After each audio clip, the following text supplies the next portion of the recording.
Winston the Beard. I lost you there, so we'll pick it back up in Skinny Atlas. No, Ithaca, I think. Really interesting things happening around Ithaca and the waterfalls and the students that are there. That was another sort of quite progressive town, renowned for being quite liberal. So Ithaca and then came up through the Finger Lakes. Again, you can't really see them, but the lakes were huge. I took some photos, and these lakes are not small lakes. I mean, compared to the Great Lakes, though, they look tiny. They hardly show up on the map. But they were impressive. Very, very deep. I think the deepest lakes in the state. I think some of them are even deeper than the Great Lakes. So yeah, just big sort of claws in the landscape. Came up through the Finger Lakes through Skinny Atlas as well. I visited there. That was really, really wealthy. A lot of money in Skinny Atlas. The houses were huge.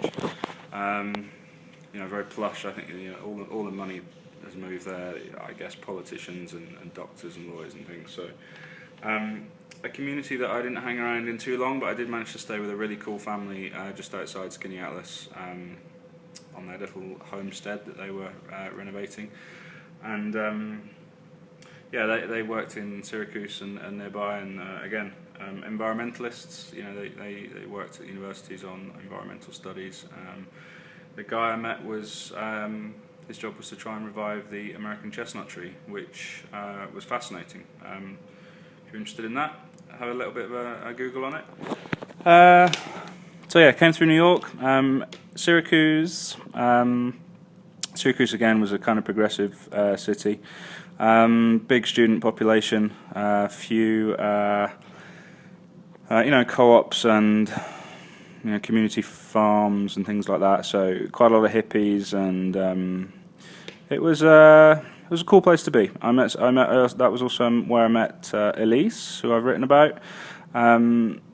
Just the most welcoming, loveliest person I think I could have possibly met in Syracuse, and I'm really glad I did. That was cool. Friend forever. Up to northern New York. Actually, I didn't manage to get across the Adirondacks. Unfortunately, it was winter, and no one was driving over there. It was really difficult. That is where, what do I want to say? I want to say where the Olympics was, the Winter Olympics, Lake Placid. That's where Lake Placid is, and I was going to try and get through there. But it was just too cold, and there was no one going that way.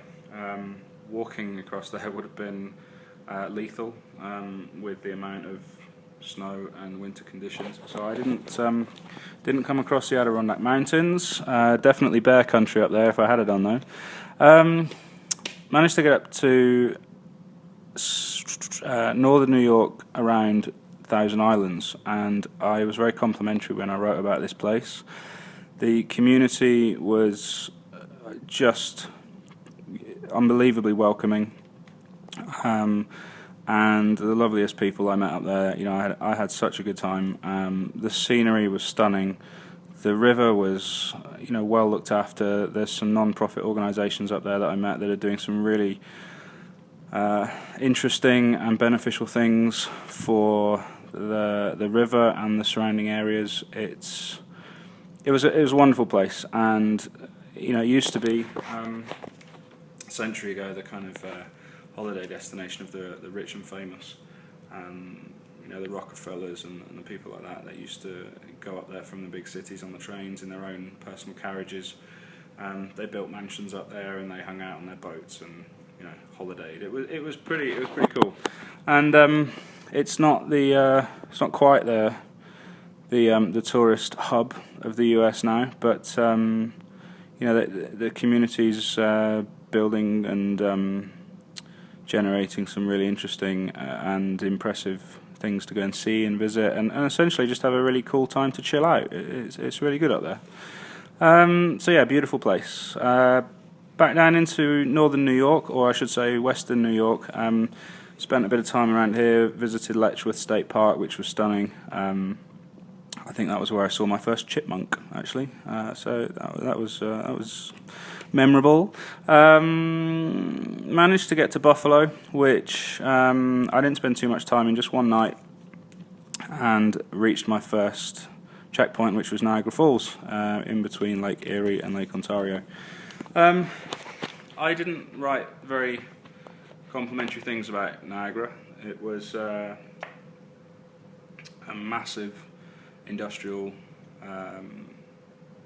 concrete block, to be honest, apart from the falls itself. Strange opinions about Niagara, because I feel like the natural landscape has been just completely demolished. Historically, the Americans are fairly famous for ruining Niagara to make it what it is now.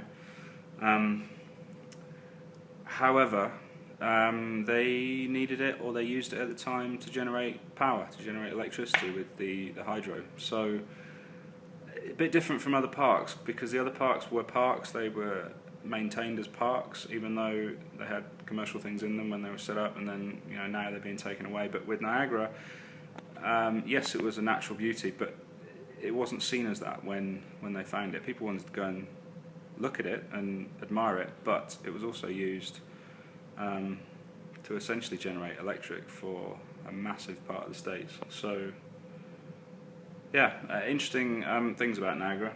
Even though they kind of ruined it, they also needed it. So okay, onwards down Lake Erie, skipped through Pennsylvania.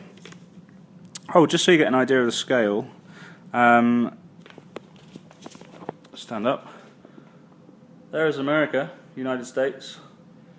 Britain would probably fit into the state of New York and Lake Ontario, give or take, I don't know, a few hundred kilometres, well, yeah, give or take, not very many square kilometres. So about the size of my hand, I think, about that.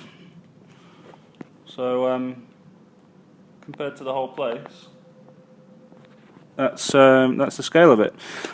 Just to stop the videos getting too long, I'll pause it in Pennsylvania and carry on in a sec. Cheerio.